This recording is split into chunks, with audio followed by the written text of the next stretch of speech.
Magandang umaga! Kumusta po? Narito po ulit ang update natin para sa lagay ng ating panahon ngayong umaga po ng February 26, 2025.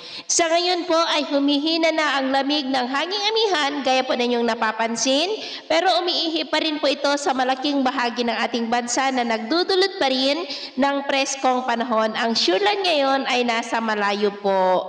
Ang shoreline po ay imaginary line yan ng hangganan ng malamig na hanging amihan at mainit na easterlies, kaya po yan nagre-resulta ng mga pag-uulan. At sa ating long range forecast, consistent pa rin naman po na walang bagyo na namamataan na tatawid po sa ating kalupaan for the next 2 weeks, pero hindi pa rin inaalis ang posibilidad na may mabuong sama ng panahon sa silangan ng ating bansa sa susunod na mga araw, at ang development po ng mga yan ang ating babantayan. At sa lagay ng ating panahon, ngayong madaling araw ay may mga isolated rains, lalo na po sa silangan ng Cagayan Valley, northern part ng Quezon, Rizal, southern Palawan, Aklan, Romblon, Sorsogon, Catanduanes, Eastern Samar, Leyte, Bohol, ilang bahagi ng Caraga at Northern Mindanao.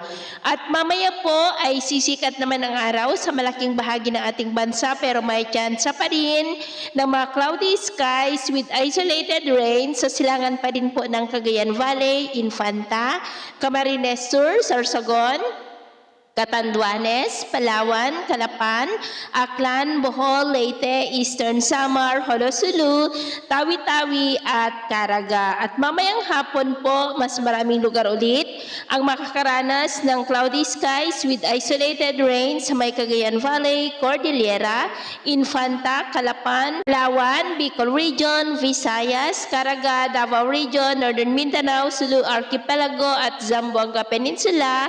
Kaya mag-ingat pa rin po tayo dahil posible pa rin ang mga banta ng mapagbaha at pagguho ng lupa. At sa atin naman po mga baybayin, maalon po ngayon sa silangang baybayin ng ating bansa at maging sa kanlurang baybayin ng Luzon, ang mga alon dyan ay posible po na aabot hanggang sa 1.6 to 3.8 meters height. Kaya hanggat maaari po, ay iwasan na muna natin ang papalaot dyan sa mga may kulay pula para po mas makaiwas sa mga sakunang pangkaragatan. So, yun po ng latest update natin sa araw na ito. Ako po muli si James na nagsasabing sa kahit anong pagsubok po na darating sa ating buhay, huwag na huwag po tayong mawawalan ng pag-asa. Thank you and God bless!